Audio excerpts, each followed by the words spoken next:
Kachugaon Mondal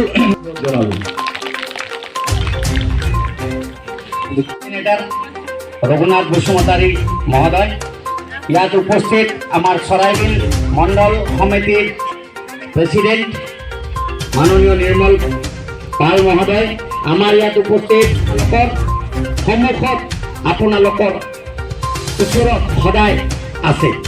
Bharatiya Janata party उन्नयन राजनीति करे। भारतीय जनता पार्टी कोनो जात पात और धर्म मेरुकरण राजनीति नकरे। मानवबिलाके कय भारतीय जनता पार्टीए कोनो काम करा नाई। कि काम करा नाई भारतीय जनता पार्टीए? भारतीय जनता पार्टीए प्रधानमंत्री आवास योजना दिছে। সেই যোজনার অধীনত যিমান দুখীয়া মানুহ আছে সবকে থাকিবলৈ এটা এটা ঘৰ দিছে।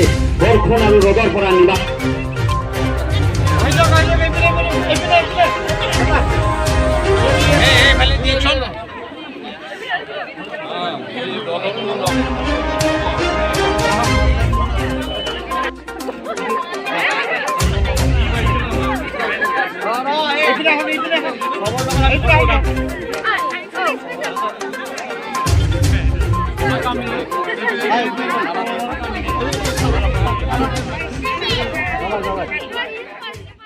চাওক, আজি ভাৰতীয় জনতা পাৰ্টিৰ গোসাইগাঁও চৰাইবিল মণ্ডল ভাৰতীয় জনতা পাৰ্টি, কচুগাঁও মণ্ডল ভাৰতীয় জনতা পাৰ্টি আৰু জমদুৱাৰ মণ্ডল ভাৰতীয় জনতা পাৰ্টিৰ উদ্যোগত আজি ইয়াতে চিঙিবিল গাঁৱত এটা যোগদান কাৰ্যসূচী লোৱা হয়। সেই যোগদান কাৰ্যসূচীত 350 অধিক পুৰুষ মহিলাই স্ব ইচ্ছাই ভাৰতীয় জনতা পাৰ্টিৰ নীতি আৰু আদৰ্শৰ প্ৰতি আকৃষ্ট হৈ সিহঁতে আজি ভাৰতীয় জনতা পাৰ্টি পৰিয়াললৈ আহিছে আৰু আমি প্ৰত্যেকে ভাৰতীয় জনতা পাৰ্টিৰ এজন এজন নিষ্ঠাবান কৰ্মী হিচাপে সিহঁতক আঁকোৱালি লৈছোঁ।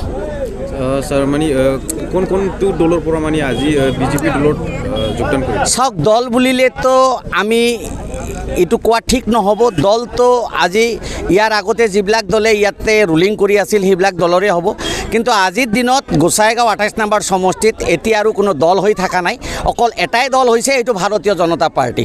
ইয়াতে মানুহবিলাকে স্বতঃস্ফূৰ্তভাৱে সিহঁতে নিজাববীয়াকৈ ভাৰতীয় জনতা পাৰ্টিক আঁকোৱালি লৈছে, আমি সেইটোকে ক'ম। 28 নং যে LAC গোসাইগাঁও ইয়াত মানে UPPL আৰু বিজেপি চিট চাৰ কৰি পেলাই কিবা ইলেকশ্যনটো খেলিব নাই? চাওক, এইটো সম্পৰ্কে আমি এতিয়া ক'ব পৰা অৱস্থাত নাই, কাৰণ সেইটো আমাৰ ৰাজ্যিক নেতৃত্বই সেইটো তাৰমানে সিদ্ধান্ত ল'ব। যিমান দিনলৈকে ৰাজ্যিক সিদ্ধান্তই কোনো সঠিক সিদ্ধান্ত সিহঁতে লৈ নাপায় তেতিয়ালৈকে আমি একো ক'ব নোৱাৰোঁ।